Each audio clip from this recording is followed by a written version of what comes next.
Halo teman-teman semua, mari kita membahas tanggal lahir ini. Ini adalah tanggal lahir seorang pria ya. Pria ini dilahirin di tahunnya adalah Pinggin api yang macan. Di bulannya adalah Sinmao. Sinmao logam yin kelinci. Di harinya adalah Jiazi. Jiazi kayu yang tikus. Di jamnya adalah Jiaxi. Jiaxi kayu yang anjing.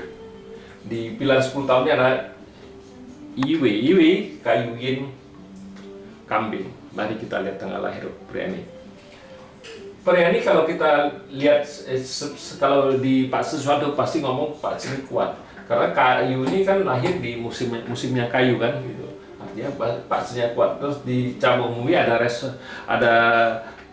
resosnya lagi menguatkan kayu kan gitu. Nah, kalau kita di Pak unsur kita nggak ngelihat gitu. Ini kan harusnya Pak kuat kan. Tapi kenapa dia nggak bisa terima harta? Nah itulah yang kalau kita di Pak 5 unsur kita harus lihat susunan dari 5 unsurnya, bukan ngelihat Pak nya ini kuat apa lemah kan gitu. Ya Pak kuat bisa aja dia itu nggak bisa terima harta. Nah Pak lemah buktinya dia bisa terima harta. Nah makanya kenapa saya bilang Pak itu kalau kita nggak lihat di kuat dan lemahnya kan gitu. Nah, kita lihat tanggal lahir pria ini. Pria ini di langitnya kan komben. Logam yin komben sama api yang. Tinggal kayu aja. Di peta langitnya kayu pertemanannya. Nah, di cabang bumi kan air menghasilkan kayu. Kayu nggak rusak bintang hartanya. Ya, aslinya kan kocai. Kalau kita ngeliat pace ini kan. Ya, padahal kan harusnya kalau kuat kan bisa kan itu. Tapi kenyataannya pace ini kuat tapi kocai ya gitu. Rusak bintang hartanya rusak. Nah, di 10 tahun ini kan datang lagi satu kayu yin. Nah, pertemuan di batang langit kan kayu yin pertemuan. Nah, di cabang bumi datang satu kambing. Kambing ini kan bintang hartanya juga orang kayu kan, tanah kan. Tapi percuma juga tetap dirusak kan. Kambing ini juga tetap dirusak. Jadi nggak bisa masuk ke Pakse ini. Ya, kalau kita lihat Pakse ini saja kuat, harusnya kan bisa terima harta. Tapi kenyataannya Pakse ini nggak bisa terima harta di pilar 10 tahun sekarang nggak bisa terima harta kan. Makanya kadang-kadang kita bilang Pak Zi itu bukan yang kalau Pak Zi contoh kan bintang, kalau Pak Zi-nya kuat kan bisa pasti terima bintang harta sama bintang officer kan. Nah, dia bisa ini kan dia nggak bisa terima bintang harta, tapi bintang officer dia bisa terima, kan aneh kan gitu. Nah, di pilar api yang monyet ini kan api, satu lagi datang api kan. Ya api ini kan outputnya datang kan gitu. Outputnya datang.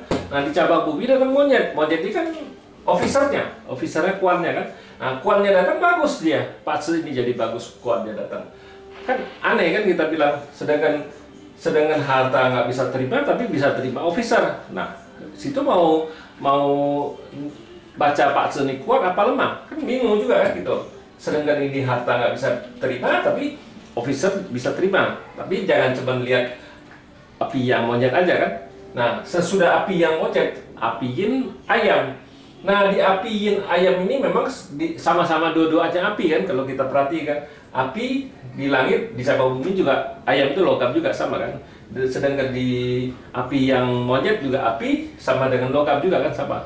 Tapi kalau di api yin ayam, ya Pakse ini justru nggak bagus. Kalau kita di Pakse 5 unsur, karena ya bintang hartanya rusak lagi.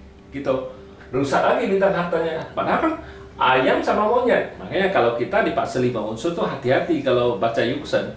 Kebanyakan kita harus lihat, bukannya bacanya oh situ butuh logam. Nah ini kan logam, tapi ayam juga sama-sama logam. Tapi kenyataannya kenapa ayam ini datang buat hartanya juga rusak, tapi monyet datang nggak buat hartanya rusak kan? Nah itulah perbedaan kalau kita di Pakse 5 unsur. Kita harus lihat hurufnya, bukan lihat logamnya. Memang dua-dua logam, tapi kenapa logam monyet ini bisa masuk, ayamnya nggak bisa masuk? Itulah cara baca kita Pakse 5 unsur. Kita harus lihat keseluruhan, bukan coba lihat oh logam ini Yungsennya logam, bukan. Memang Yungsennya ya di 10 tahun ini logam bisa pakai. Nah tapi kalau di sini kan nggak bisa. Nah, malahan Pakse ini kuat kalau datang satu babi kan harusnya kan resosnya kan, kalau kuat kan harusnya resosnya datang kan malahan lebih kuat lagi kan jelek. Nah, tapi kenyataannya kalau babinya datang jadi dia jadi bagus, kan aneh kan kita bilang kan. Jadi, nah kalau di tahun babi apa di 10 tahun di pilar 10 tahunnya datang babi, apa di pilar tahun datang babi, ya justru hartanya hidup kembali gitu. Nah, itu kalau babi kan kita bilang resos. Kan kalau Pak Su kuat kan harusnya nggak perlu resos ya. Justru bikin masalah buat dia kan, tapi kenyataannya tidak demikian. Nah, jadi gimana mau baca Pak Su ini kuat dan lemah? Kan kita susah mastiin dia kuat apa lemah. Ya, itulah kalau kita Pak Su 5 unsur kita harus lihat aliran dari 5 unsurnya bagus gak, selaras gak gitu, saling rusak gak, itu yang paling penting. Ya demikianlah saya bahas tanggal lahir Preni. Terima kasih, sampai jumpa lagi di video saya yang selanjutnya.